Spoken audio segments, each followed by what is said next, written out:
Taliban forces overrun military base, key highway in endless Afghan war. Afghan security forces, ASF, were stretched thin in the past 3 days of fighting in the country, which saw surprise attacks in northern and central provinces. Taliban forces overran an army base in the Gormuk district of the Faryab province, killing some 17 soldiers, according to a defense ministry spokesperson, and capturing 40, according to a local MP, cited by Channel News Asia. Faryab's head of provincial council, Tahir Rahmani, said soldiers at the base begged Kabul for air support and reinforcements, but authorities were too busy with Ghazni. The Taliban led an onslaught into the city in Ghazni, killing some 100 ASF soldiers and about 20 civilians in 3 days, the defense ministry said Monday.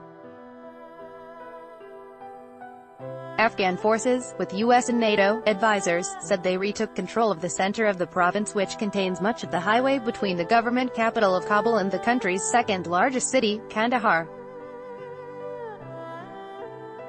It effectively serves as a gateway between the capital and militant strongholds in the south, Channel News Asia reported. While the Taliban is said to have lost control of the city, pockets of Taliban fighters remain, and militants have flooded the rural areas surrounding the city in that province. Resolute support. The US and NATO mission in Afghanistan tweeted on Monday that Ghazni city remains under Afghan control, and that US aerial assaults have killed more than 140 Taliban fighters.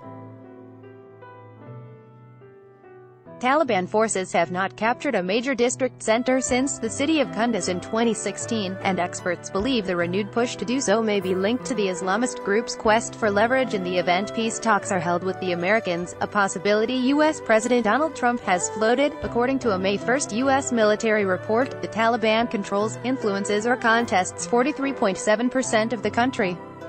But some analysts take issue with the metrics.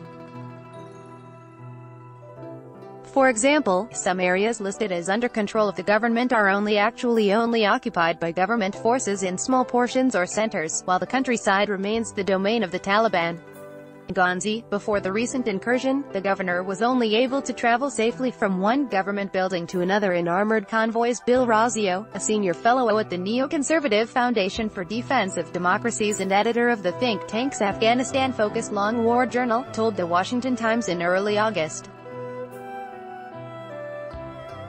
Meanwhile, one Afghan general, Laal Janzahir, said that 77,000 Taliban fighters are in the country, an apparent surge in the group's strength.